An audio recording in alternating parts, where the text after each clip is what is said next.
Treeing the Trail by Holling Clancy Holling. The final chapters 25, 26, and 27.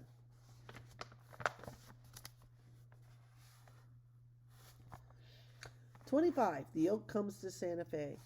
In the early morning light, hills and mountains ring the scene with Santa Fe on the plain. From the wagon camp, the town looked like a handful of ivory blocks spilled by a giant hand. Some blocks followed the street in close set rows, others huddled anywhere at all. From the taller blocks came the far-off songs of bells. The notes seemed to wing across the stage like merry birds. The camp was busy. Water splashed in buckets, razors flip-flapped on leather straps, and the air smelled of fancy store soap. "Great goats of the morning," moaned Buck, staring into a mirror. "Is that me? Last time I saw me was Council Grove. Leaping panthers! I've grown more hair than a buffalo bull in the fall." "I know," said Jed patiently, "and you want me to trim your locks and shave your jaws, and I've done on this hill the past 8 years. So squat in that keg and let's get the torture over with." Jed curried Starbuck and Bugle and buffed the brass bells on their horns.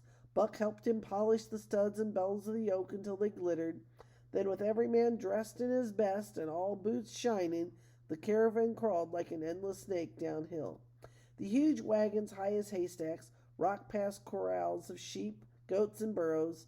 Ducks and pigs scrambled out of the irrigation ditches and fled noisily. It was a great day for the men, 800 miles from Independence. It was a great day for the happy people of Santa Fe. Guns boomed, church bells rang, Spanish welcomes were shouted from doorways and flat rooftops. The train rumbled through the crooked street, walled by whitewashed adobe houses. Starbright and Bugle stepped proudly, leading the caravan, and the Yoke's bells jingled merrily at the open plaza in the very center of town.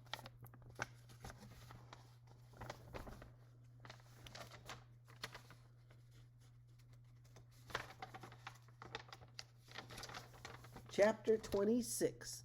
The Heart of the West.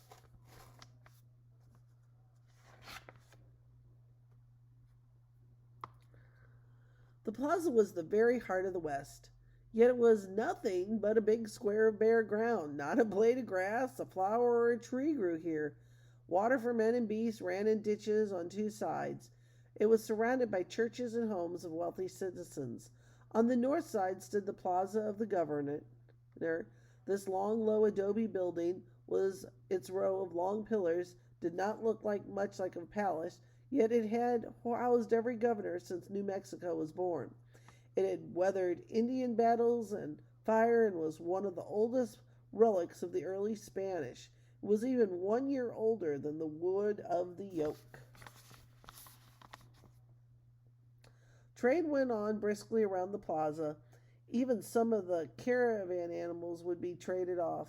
Oxen needed for high-wheeled carts in New Mexico would be bartered for mules wanted back in Missouri.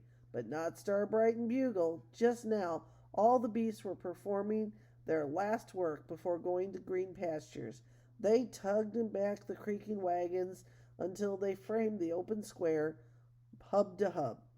For days, the prairie schooners remained here, while calico, laces, glassware, gunpowder, hardware, and fancy goods changed hands.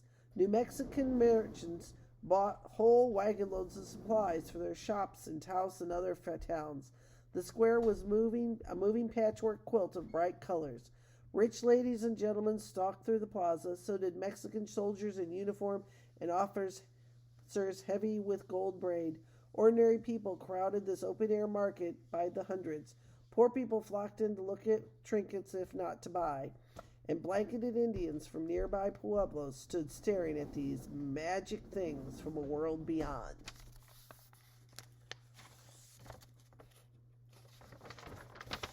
Chapter 27. The End of the Trail. Thus the cottonwood yoke came to the end of the trail. Now it hung in state in front of Jed's wagon. Many people came to examine it. Among them was a beautiful young lady. Jed knew this Spanish girl. To him she was a young sapling, straight and slender. Her hair, black and glossy as a raven's wing, held by a high comb.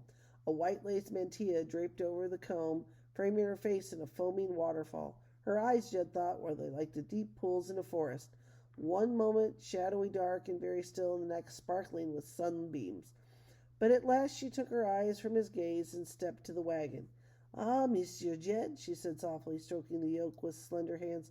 "These are the bells I gave you last year when you came. Please tell me the story of this yoke I've heard so much about." "Well, now," Jed began, still staring, but not at the yoke. "Ah, he's a bashful tongue-tied, miss," drawled Buck. "His seeing you is like seeing a cool spring in the desert, or like coming on a warm campfire after a blizzard. Both at once, sort of, if you know what I mean. So set on this keg till he catches his breath, and I'll spin you the yarn." The merry people of Santa Fe liked the Americans. They gave a feast in honor of the caravan. Days wore with races, games, music, and wonderful food.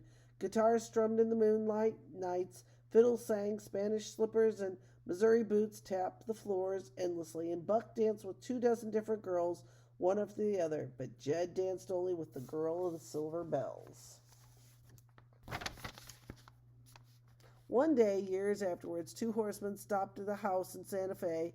A dark-eyed lady peered through a window, gasped, and disappeared. A man danced from the house, pulling one of the strangers from the saddle. "Buck!" cried Jed, holding the dusty traveler in a bear hug. "Maria and I haven't seen you for 3 winters. What have you been up to? Are you married yet?" "Married!" snorted Buck. "Nope. I'm too wild and woolly to settle down like you did. I've been roaming for the far spaces as usual, and I've brung along a Kansas Indian who wants to clap eyes on the yoke afore he dies. Many eagles. Here's Jed Simpson, best cabinet maker in New Mexico." That evening, Maria sat in a high-backed Spanish chair. The 3 men squatted on buffalo robes on the floor. Smoke from their pipes lifted above the fireplaces where the yoke hung on polished antlers. "Long time past," spoke Many Eagles in his soft Kansas tongue. "My ancestor saved a young sapling, became a great medicine man, the first of many in my family. When I was a boy, my father said the medicine tree will someday travel from its hill. I did not know how this could be. Then I too became a medicine man. Now my eyes see what will come before it comes. I see the buffalo gone from the open plains, many farms and fences where they roamed, great trails with wagons rolling on them, not pulled by animals, giant thunderbirds rolling through the skies. Too many things I see for you to understand, but this you will understand." He looked long at Jed and at Maria, his wife. "The good medicine still lives in this yoke. Keep it always. It will bring peace to your lodge." The end. Tree in the Trail.